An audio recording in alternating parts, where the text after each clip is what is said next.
মুয়াজ্জিন যা বলে তার সাথে সাথে তা বলা, তার পরপর সেটা বলা। মুয়াজ্জিন যখন আল্লাহু আকবার বলে তখন আপনিও আস্তে আস্তে করে আল্লাহু আকবার বলবেন। মুয়াজ্জিন আবার যখন আল্লাহু আকবার বলবে আপনিও আল্লাহু আকবার বলবেন। মুয়াজ্জিন যখন আশহাদু আল্লা ইলাহা ইল্লাল্লাহ বলবে আপনিও আশহাদু আল্লা ইলাহা ইল্লাল্লাহ বলবেন। মুয়াজ্জিন যখন আশহাদু আন্না মুহাম্মাদুর রাসূলুল্লাহ বলবে আপনি কি বলবেন? আশহাদু আন্না মুহাম্মাদুর রাসূলুল্লাহই বলবেন। অনেকে সাল্লাল্লাহু আলাইহি সাল্লাম পড়ে, সাল্লাল্লাহু আলাইহি সাল্লাম পড়বেন হলো আযানের শেষে, কিন্তু আযান চলাকালীন আশহাদু আন্না মুহাম্মাদুর রাসূলুল্লাহই বলবেন। সহিহ মুসলিমের আযানের জবাব দেওয়ার অধ্যায়ে পরিষ্কারভাবে নবী সাল্লাল্লাহু আলাইহি ওয়াসাল্লাম শিক্ষা দিয়েছেন। ইমাম মুয়াজ্জিন যখন বলবে ইযা ক্বালা আশহাদু আন্না মুহাম্মাদুর রাসূলুল্লাহ ফাকুলু আশহাদু আন্না মুহাম্মাদুর রাসূলুল্লাহ, তখন আমরা আশহাদু আন্না মুহাম্মাদুর রাসূলুল্লাহ বলবো। এরপর হাইয়া আলাস সালাহ হাইয়া আল ফালাহ যখন বলবে তখন লা হাওলা ওয়ালা কুওয়াতা ইল্লা বিল্লাহ বলবো।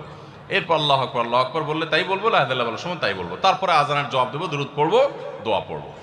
এই যে আযানের জবাব, এটাতে লাভ হয় কি জানেন?